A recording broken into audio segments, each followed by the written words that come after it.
Poursuivi pour 6 millions par l'orifère Barrick Gold, l'éditeur Éco-Société presse le gouvernement d'adopter une loi contre les poursuites bâillons qui menacent le droit d'information.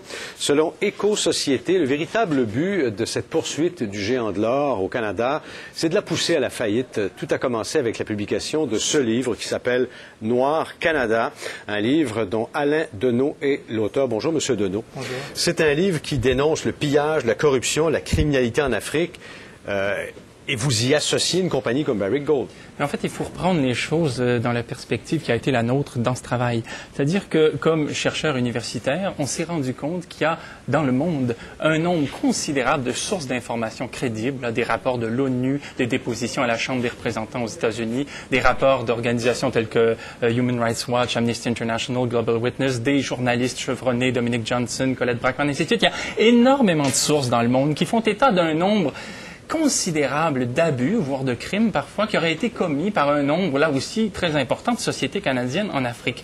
Alors nous n'accusons personne, nous ne nous substituons pas à la justice, mais nous remarquons, et ça me préoccupait par le phénomène, qu'il y a une abondance de sources qui vont en ce sens, et nous permettons à l'opinion publique d'avoir accès à cette information-là. Qu'est-ce que vous dites contre Barrick Gold, précisément, dans ce livre-là, qui fait qu'il vous colle une poursuite de 6 millions sur le dos?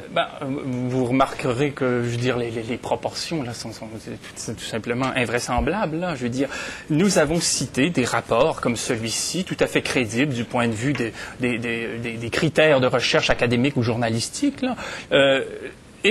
Avons remarqué en fait une chose en gros, c'est qu'il y a un dialogue de sourds actuellement entre des enquêteurs de la société civile, des organisations non gouvernementales, ainsi de suite, qui ont fait état d'une expropriation violente à Bulyanhulu, en Tanzanie, dans les années 1990, et d'autre part, une réfutation en bloc de ces allégations de la part du gouvernement de Tanzanie, de Barrick Gold et de Sutton Mining. Et en fait, ce qu'on a constaté, c'est qu'il y avait un dialogue de sourds et qu'il fallait, créer à l'échelle internationale une commission capable de faire la lumière là-dessus. C'est tout ce que nous avons dit. Barrick vous accuse dans sa poursuite d'avoir cité des choses sans vérifier les faits. En fait...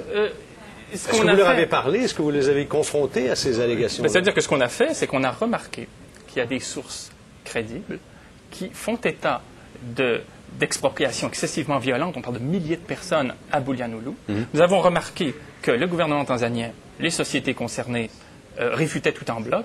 Nous avons remarqué aussi que lorsqu'une délégation d'organisations canadiennes, notamment, a voulu enquêter de nouveau sur la question, on les a intimidés dans leur travail.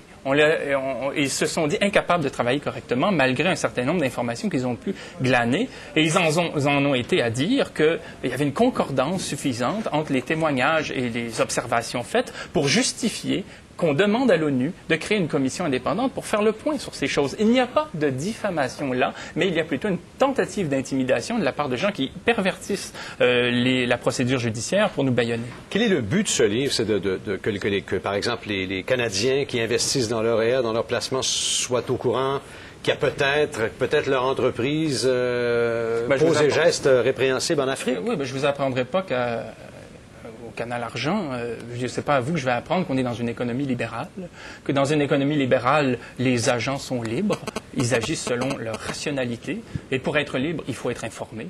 Alors nous, ce que nous faisons, c'est que nous informons les Canadiens de ce qu'il en est, de ce qu'on dit dans le monde de leur société, parce que c'est effectivement par leur REER, leur fonds de retraite, que ces sociétés-là engrangent des capitaux à la bourse. Très rapidement, en terminant, qu'est-ce que vous faites avec cette poursuite-là? Enfin, l'éditeur Éco-Société. On est dans une démocratie, nous avons confiance en la population, nous avons confiance en notre travail, nous allons recevoir un soutien important, nous avons confiance en la justice, nous avons confiance. Bien, merci beaucoup, on vous suivra. Merci. Alain Deneau est l'auteur de Noir Canada, où il est question justement de ces entreprises canadiennes, dont Barrick Gold, et de leurs agissements en Afrique. Ford Canada